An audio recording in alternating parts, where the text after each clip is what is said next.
What's up, fish friends? My name is Neighborhood Man 323. I almost messed that up. And don't even ask me how I came up with that username, but it sounds kind of cool, right? Anyways, my name is Alan, and the topic of this video is fish containers. Now, can you make a fish tank out of fish containers? Who knows? So, we'll find out on this episode if it's doable, or plausible, or more expensive, or less expensive, or essential, or necessary, or cheaper. Did I ever say that? Anyways, let's get into it. So I stopped by Home Depot to pick up a storage bin, and I got this one for $17, and it is 56 quarts, which converts into 14 gallons. This is perfect for what I wanted. Now originally I had a 26-gallon container that I had bought, but it is so high and stored so much water that the mass of the water started to make the container to bow. And this is really unstable, and it's kind of like a ticking time bomb.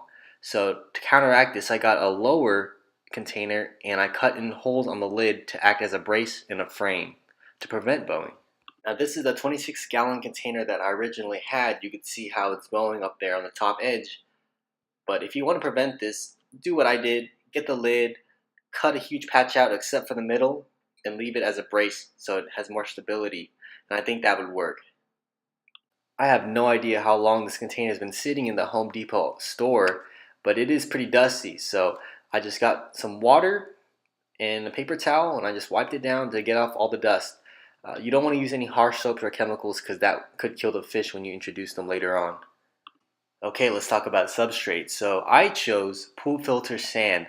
Now this is the most economic choice that you can make. You could go to any of your pool supply stores. I went to Leslie's and I picked up this 50-pound bag for $15, and it looks really natural. I really enjoy this substrate. Now this substrate already comes very sterile and clean, so you don't have to rinse it out, which is a good thing. But I will warn you that once you put your initial water into it, it will be murky. Now you could clear up this water by just waiting a day and letting the particles that are floating in the water just settle down, or you could put your filters in and let it suck all of those particles up. Whoa, Alan, there's hardly anything in your tank. Well, Mickey Mouse / Herbert from Family Guy, pedophile son and guy. This is Dragonstone, my favorite hardscape to choose from. Now it comes kind of green, tan, red. It is all kinds of colors, and I just love it. But let's go hardscape this. Run away after all. I just needed to see you.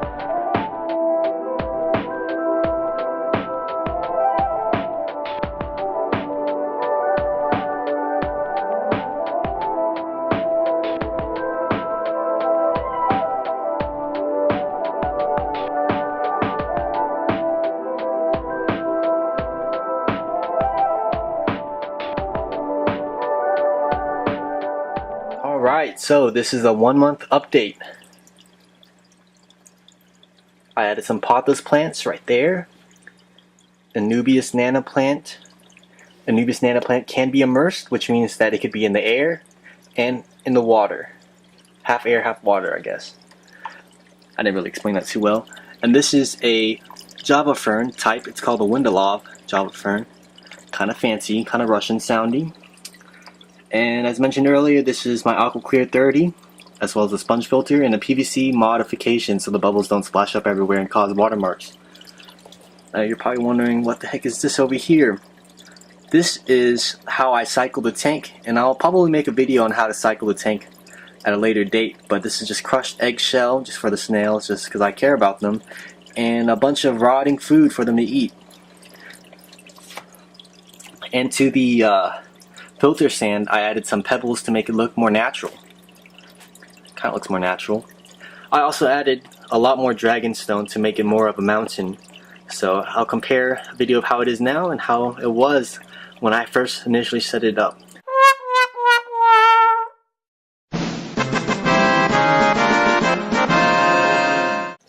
Alright, so I do want to point out some aquascaping tips. Now even though none of this is really natural, you still want to make it seem natural. And so I did build a little cave there, which I think does look a little abnormal, but I still like it. But here are some tips. So you probably didn't notice that I added this little thing. See, look how unnatural that looks. The back, it looks a lot better. Well, I'll have to fix that later. I kind of moved it. And what about this? What do you think I added over here? This little rock. See how look how natural that was? It looks a lot better like that. So those are just little things that you can do. I buried some of the rocks like this to make it look like it's been, the water, sand has been sifted over it over time. But yeah.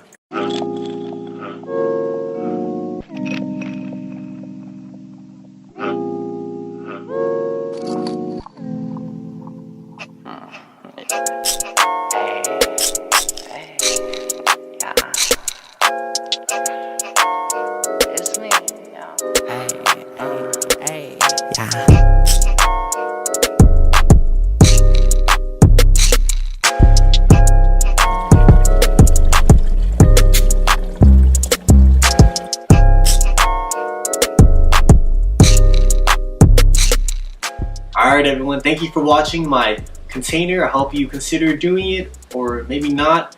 It does provide some unique, interesting shapes that you wouldn't get in any, acrylic glass tank. So yeah, this is a cool indoor pond container idea. I really enjoy this project. I can't wait to, keep you updated 1 month, 2 months from here. Yeah, as I said earlier, consider the stocking, what kind of fish you like in it, and stay tuned for my next videos. I might make a 10-gallon rescape, or I might make a cycling video to teach you how to start your own fish tank.